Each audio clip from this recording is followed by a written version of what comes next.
नमस्कार साथियों। तो आज आपका स्वागत है आपकी फेवरेट से चैनल में। आज हम हिंदी व्याकरण के अंतर्गत वाक्य को पढ़ेंगे, बहुत ही सरलता के साथ पढ़ेंगे। तो सबसे पहले वाक्य की एक मोटी मोटी परिभाषा में जानने की ज़रूरत है कि वाक्य क्या है। वाक्य शब्दों के व्यवस्थित रूप को जिसका एक अर्थ प्रतीत होता है उसी को हम वाक्य कहते हैं। यहाँ पर हम लिख लेते हैं शब्दों की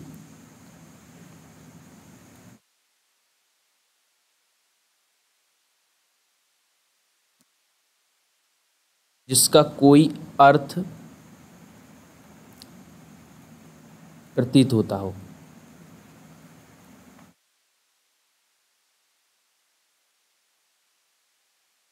अब शब्दों का एक व्यवस्थित रूप, जैसे राम खाना खाता है, ये सारे शब्द हैं और इनकी एक व्यवस्थित रूप है और इसका एक अर्थ भी निकलता है। अगर हम इसमें एक कोई वाक्य मान लेते हैं, वह हम पाना पीना हो, इसका कोई अर्थ है नहीं है, लेकिन ये भी एक शब्दों का रूप है, लेकिन वो व्यवस्थित नहीं है। जिसका एक अर्थ निकलता वही एक व्यवस्थित रूप है। यही वाक्य की परिभाषा है। अब हम देखते हैं कि इसका जो चैप्टर का रोड मैप क्या है, यानी कि मुख्य बिंदु क्या है।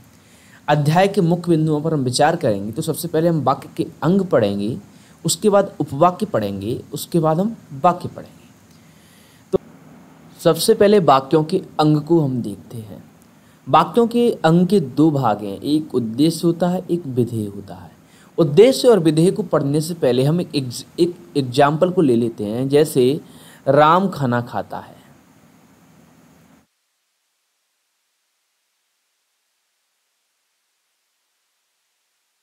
ये एक एग्जाम्पल है।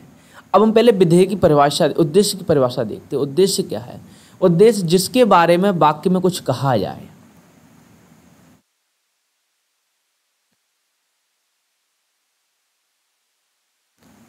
यहाँ पर क्या है, जो राम है, देखिए जो राम है वो क्या है, उद्देश्य है। और विधेय क्या है? विधेय जो कुछ भी उद्देश्य के बारे में कहा जाता है, उद्देश्य के बारे में कहा जाता है, यानी कि जो कुछ भी उद्देश्य के बारे में कहा जाता है वो सारा का सारा विधेय होता है। यहाँ पर देखिए खाना खाता है, ये क्या है, विधेय है। वाक्य के अंग के बारे में इतनी परिभाषा काफ़ी है। वाक्य के अंग मैंने पहले पढ़ाना उचित समझा। अब इसके बाद हम देखेंगे उपवाक्य। उपवाक्य क्या है कि जिन क्रियायुक्त पदों, ब्लैक पेन ले लेता हूँ तब बेहतर रहेगा, जिन क्रियायुक्त पदों से आंशिक भाव व्यक्त होता है वही उपवाक्य है। अब यहाँ मैंने शब्द प्रयोग किया क्रियायुक्त पद, ठीक है, यानी कि जो भी उपवाक्य होगा उसके अंदर क्रिया जरूर होगी। एग्जाम्पल है यदि वह कहता। अब ये देखिए आधा अधूरा वाक्य है।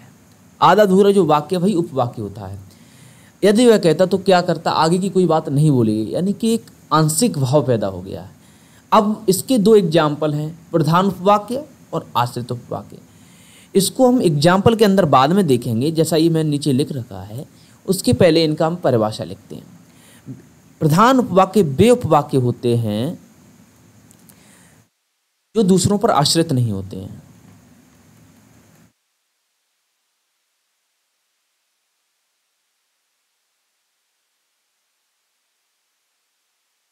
आश्रित नहीं होते हैं। और आश्रित उपवाक्य वे उपवाक्य होते हैं जिनका प्रधान उपवाक्य के बिना कोई अर्थ ही नहीं निकलता है। प्रधान उपवाक्य अगर नहीं होगा तो उसका कोई भी अर्थ नहीं हो सकता। अब हम एक एग्जाम्पल के देख सकते हैं। यदि सोहन आ जाए तो मैं उसके साथ चलूं। अब देखिए जो यदि सोहन आ जाए, ये तो आश्रित उपवाक्य हो गया। उसके साथ चलूं, ये प्रधान हो गया। ये क्या है, प्रधान है। ये क्या है, आश्रित है। यदि सोहन आ जाए तो मैं उसके साथ चलूं, ये देखिए अपने आप में एक पूरा का पूरा भाव देता है, पूरा का पूरा अर्थ देता है। लेकिन अगर हम इसकी बात करें, यदि सोहन आ जाए, अगर ये वाला नहीं होगा ना, ये वाला उपवाक्य यानी कि प्रधान उपवाक्य, तो इसका कोई अर्थ नहीं निकलेगा। यही उपवाक्य की परिभाषा और उपवाक्य को पढ़ना हमने उचित इसलिए समझा पहले क्योंकि उपवाक्य को देखिए इन जनरल किताबों में वाक्य के बाद में दिखाया गया है, लेकिन उपवाक्य का प्रयोग वाक्य के वर्गीकरण में हूबहू देखने को मिलता है। आइए हम वाक्यों का वर्गीकरण देखते हैं। वाक्यों का वर्गीकरण दो आधार पर किया जाता है, एक रचना के आधार पर, एक अर्थ के आधार पर। अगर हम रचना के आधार पर देखें तो 3 प्रकार के वाक्य होते हैं, और अगर हम अर्थ के आधार पर देखें तो 8 प्रकार के वाक्य होते हैं। इन 3 प्रकार और 3 प्रकार वाले तो याद रह जाते, 8 प्रकार वाले याद नहीं रहते। इसके लिए एक कोटेशन, एक छोटी सी 2 पंक्तियां हैं, और जब हम अर्थ के आधार पर पढ़ेंगे रचना के आधार के बाद, तो हम उसमें देखेंगे कि हम कितनी आसानी से इनको याद कर लेते हैं। आइए सबसे पहले हम रचना के आधार पर वाक्यों का वर्गीकरण को देख लेते हैं। रचना के आधार पर वाक्य के 3 भेद जैसा कि मैंने बताया था, एक सरल वाक्य है, एक मिश्र वाक्य है, एक संयुक्त वाक्य। सरल वाक्य को साधारण वाक्य भी कहते हैं। साधारण वाक्य एक ऐसा वाक्य जिसके अंदर एक उद्देश्य और एक विधेय हो और जिसका कोई अर्थ निकलता हो, उसको सरल वाक्य कहते हैं। ये इसकी किताबी परिभाषा है।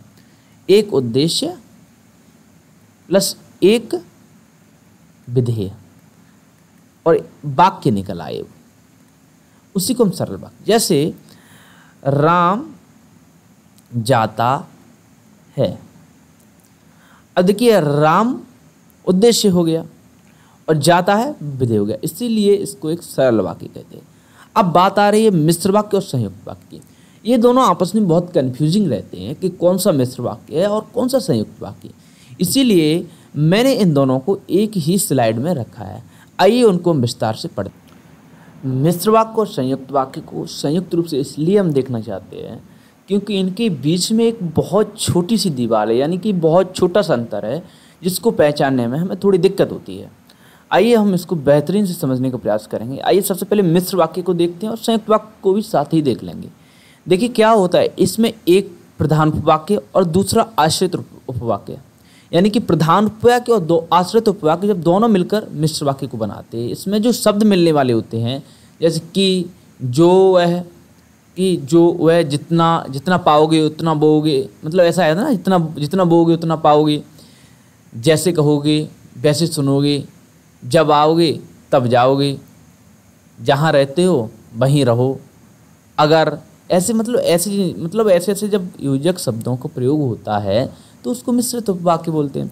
इसी प्रकार सरल वाक्य में क्या होता है, वो संयुक्त वाक्य में क्या होता है कि 2 सरल वाक्य मिलकर एक संयुक्त वाक्य बनाते हैं, और इनमें योजक चिन्ह का प्रयोग होता है, जैसे और, एवं, तथा, या, अथवा, इसलिए, फिर, भी, किंतु, परंतु, लेकिन, पर, अतः, तो, नहीं, नहीं तो आदि ऐसे शब्दों का प्रयोग होता है। अब हम जैसे मिश्र वाक्य का एक एग्जाम्पल देख ले रहे हैं। जैसे ही सूर्योदय हुआ वैसे ही कुहासा जाता रहा, मतलब जैसे ही सूर्योदय हुआ, ये तो प्रधान वाक्य हो गया, सूर्योदय हुआ, वैसे ही कुहासा जाता रहा। कुहासा जाता रहा, ये क्या है, एक उपवाक्य। सूर्योदय हुआ, आप तुम सोचोगे प्रधान उपवाक्य कैसा, सूर्य उदय हुआ, यहाँ पे लिख दिए सूर्योदय का सूर्य उदय हुआ, ये लिख गया। अब सूर्य क्या हो गया, इसमें उद्देश्य हो गया, उदय हुआ विधेय हो गया। इसी प्रकार ये एक प्रधान उपवाक्य है, तो ये प्रधान उपवाक्य हो गया। और अब जैसे वैसे देखो, जैसे यहाँ पर यूज हुआ वैसे यूज हुआ, ये क्या हो गए, जोड़ने वाले चिन्ह हो गए दोनों, यानी कि प्रधान उपवाक्य को और आश्रित उपवाक्य को जोड़ने वाले शब्द हो गए। इसी प्रकार सूर्योदय हुआ और कुहासा जाता रहा, यहाँ पर दिख नहीं रहा होगा। आइए हम नेक्स्ट स्लाइड पे इसको एग्जाम्पल को देख ले रहे हैं। सूर्योदय हुआ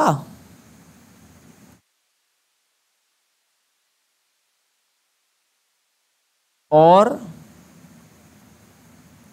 कुहासा जाता रहा,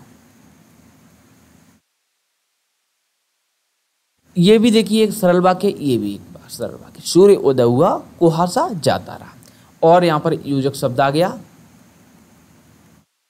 इसी प्रकार ये क्या हो गया, संयुक्त वाक्य। ये एक कॉमन सी पहचान है। सबसे मेन जो याद रखने वाली चीज़ है वो ये है कि इसके अंदर जो योजक वाले जी और जुड़ने वाले शब्द हैं, इनको याद रखना आप, छोटे छोटे शब्द हैं। और ये देखिए और, एवं, तथा, जो ऐसे शब्द हैं जिनका एकदम बेहतरीन अर्थ निकलता है, वो संयुक्त वाक्य के अंदर पाए जाते हैं। यही एक कॉमन सा बात है। आइए अब हम देखते हैं अर्थ के आधार पर वाक्य। अर्थ के आधार पर, जैसा कि मैंने पहले ही बता दिया था, अर्थ के आधार पर वाक्यों का जो भेद हैं वो 8 हैं। उनको हम अर्थ के आधार पर 8 प्रकार के वाक्य, इनको याद करने में कोई तकलीफ ही नहीं होगी क्योंकि इनके लिए हमने एक पंक्ति बना रखी है जो लास्ट में देखेंगे, क्योंकि उसको शुरुआत में अगर देखते तो उसका कोई मतलब नहीं होता, इसलिए उसको हमने लास्ट में रखा। आइए इनको हम देखते हैं। अर्थ के आधार पर विधिवाचक है, निषेधवाचक है, आज्ञावाचक है, विस्मयादिबोधक है, संदेहवाचक है, इच्छावाचक, ये 2 हैं।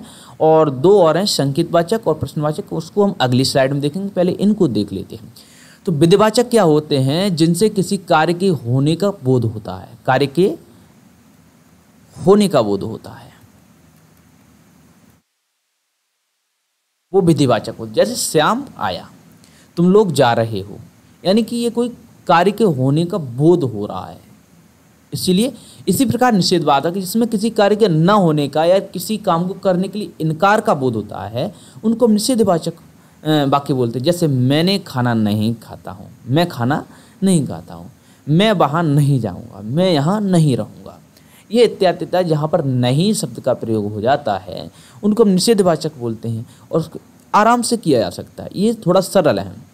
इसी प्रकार आज्ञावाचक हैं, जिन वाक्यों के अंदर किसी आज्ञा का बोध हो रहा हो, कि आज्ञा का पालन करवाए जाने का बोध हो रहा हो, उन्हीं को हम आज्ञावाचक बोलते हैं। जैसे श्याम पानी लाओ, आज्ञावाचक है ना, आज्ञा का बोध होता है।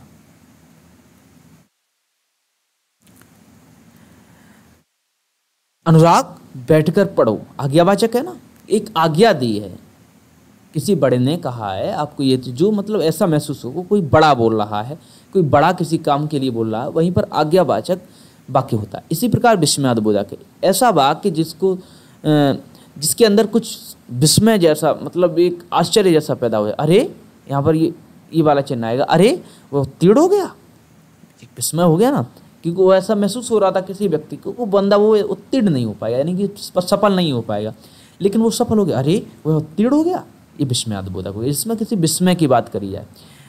इसी प्रकार संदेहवाचक, वे वाक्य जिनमें कोई भ्रम या संदेह हो, संदेह का बोध होता है, भ्रम या संदेह का बात, वह अब जा चुका होगा, शायद उसने खाना खा लिया होगा, जब ऐसे शब्दों का प्रयोग होता है, यानी कि संदेह थोड़ा नजर आ जाए, संदेहवाचक होता है। इसी प्रकार इच्छावाचक, जब कोई वाक्य के अंदर आपकी इच्छा या मनोकामना की बात बोध हो, इच्छा या मनोकामना, उनको इच्छावाचक है। जैसे ईश्वर आपकी यात्रा सफल करे, आपने एक ईश्वर से आराधना करी है, इच्छा या आपकी मनोकामना है कि उसकी यात्रा जो है सफल हो जाए, आपका स्वास्थ्य हमेशा ऐसा ही बना रहे, आप हमेशा ऐसे ही हंसते रहें, ये क्या है? इच्छावाचक है। या किसी की जब मनोकामना करते हैं तो इच्छावाचक वाक्य होते हैं। इसी प्रकार संकेतवाचक है, जब किसी वाक्य में संकेत का बोध हो तो उसको क्या होते हैं? संकेतवाचक बोलते हैं। जैसे जो परिश्रम करेगा वह सफल होगा, संकेत कर दिया भाई, जो कोई परिश्रम करेगा वो सफल होगा, टॉन्ट कर दिया एक तरह से। इसमें टॉन्ट, हम ये भी कह सकते हैं कि इसमें टॉन्ट हो, लेकिन इसमें लिखना क्या है? जो ऐसे वाक्य जिसमें किसी संकेत का बोध होता हो, उसी को हम संकेतवाचक वाक्य कहते हैं। एग्जाम्पल के तौर पर जो परिश्रम करेगा वह सफल होगा। और भी आप कह सकते हैं, जैसे अगर कोई पढ़ेगा तो टॉप करेगा, ऐसा भी बोल सकते हैं, संकेतवाचक। ऐसे एक प्रश्नवाचक है जिसमें प्रश्न पूछा, एक ऐसा प्रश्न का बोध हो, क्वेश्चन का, और उसके पीछे क्वेश्चन मार्क भी लगा हो, उसको हम क्या बोलते हैं? प्रश्नवाचक वाक्य बोलते हैं। जैसे आपका क्या नाम है, तुम किस कक्षा में पढ़ते हो, ये क्या है? प्रश्नवाचक वाक्य। अब इनको याद करने के लिए जो कठिनाई होती है कि कौन सा विधि यदि ये समझाएंगे, तो इसके लिए 2 पंक्तियाँ उनको आप याद कर लेना। वो इस प्रकार हैं कि प्रश्न निषेध विधि संकेतु विष आज्ञा इच्छा संदेह। ये आपको याद जरूर करना पड़ेगा, थोड़ा सरल कठिन जैसा भी आपको लगे, लेकिन बहुत सरल मुझे तो लगता है इसे याद करने। मैंने भी एग्जाम के टाइम पर ऐसे याद किया था, प्रश्न निषेध विधि संकेत। प्रश्न माने प्रश्नवाचक, निषेध निषेधवाचक, विधि विधिवाचक, संकेत संकेतवाचक, विष विस्मय विस्मयादिबोधक, विस्मय बोधक, विष का याद रखना, विस्मयादिबोधक, आज्ञा आज्ञावाचक, इच्छा इच्छावाचक, संदेह संदेहवाचक। ये आप आराम से देखिए 8 हो गए हैं। प्रश्न निषेध विधि संकेतु विष आज्ञा इच्छा संदेह। आप इसे इसी प्रकार मुझे उम्मीद है कि वाक्य आपको अच्छे से समझ में आए होंगे। आपको और अगर ये वीडियो अच्छी लगी हो तो और भी व्याकरण की वीडियो हैं, आप मेरी प्लेलिस्ट में चेक कर सकते हैं जाकर। मेरे थंबनेल पर टैप करके, लोगो पर टैप करके उसमें देख सकते हैं कि व्याकरण से संबंधित और भी हमारे पास वीडियो पड़ी हुई हैं, जैसे समास है, अलंकार है, और भी सारी वीडियो इस पर मौजूद हैं। आप उस पर जाकर ज़रूर पढ़ें और आप अपना एक्सपीरियंस ज़रूर बताएं कि आपको इस पर पढ़कर कैसा लगा। Thank you.